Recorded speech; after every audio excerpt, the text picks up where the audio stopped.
Պարոն Ծառուկյան, վարչապետի տեխնացու ով ալինելու։ Որեն ձեր բոլորին շատ հարգում են, եկի ասելով հավաքելով ասել, պատասխան ձեր բոլոր հարցերին պատասխանել։ Մեկ հարցը տվեք։ Պարոն Ծառուկյան, էքզիտ Վարչապետ։ Ես ասել եմ, քանի որ Մի քիչ այս կոմելի թեքվեք։ քանի որ ես շփվում եմ ժողովրդի հետ ամեն օր, արվեստի մի շատ կույտ այսքանքորը,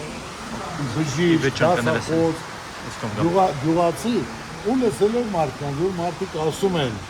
այ ընտրությունից առաջ, այ օրինակ որ մեկը լիներ,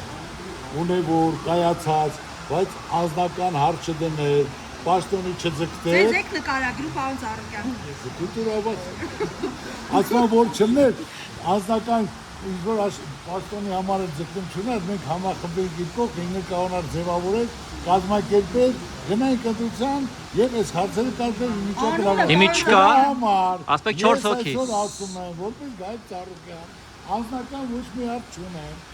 ոչ մի պաշտոնի հակում չունեմ, ինչ ժողովրդի ցանկությունը, որ ես լսում եմ ամեն օր, գնում եմ, հավաքել եմ մարդկանց, այն մարդկանց, որ տարբեր ոլորտի լավ ինչ-որ ներկայացներ են, արդյունավետ աշխատողներ են, ձեռագիր ունեն, մարդկանց հավաքել են, նույն մարդիկ են ասում, ես պաշտոն պետք չի, կարևոր պաշտոնը չի, կարևորը պետությունն է, մյուսներն ասում են կարևորը մանդատը չի, կարևորը արդյունքն է, այս սկզբունքով մենք շարժում ենք։ Հիմա վերջը ով ալինելու։ Բա վերջը ով ալինելու։ 3 հոգեր, հիմա 4 տեխնացու։ Չէ։ Չկամ,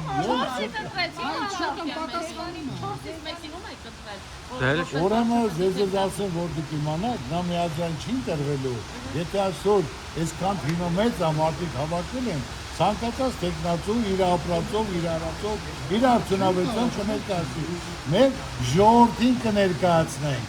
ումը որ ընտրեցին, նա էլ կներկայացնի, անվանական ոչ մեկին խոսք չեմ տվել։ Մենք այսօր շատ ծանր վիճակում ենք, վարչապետ լինելը դա ոնց կեզ ասեմ, հաճույք չի, դա չարչարանք աշխատանք է, ով կարանի, ով այդ փորձ ունի, այդ ծանոթ տակ, եւ իմ թիմը կամաձայնվի այդ ազգաներ, դա էլ կա։ Այսինքն ներքին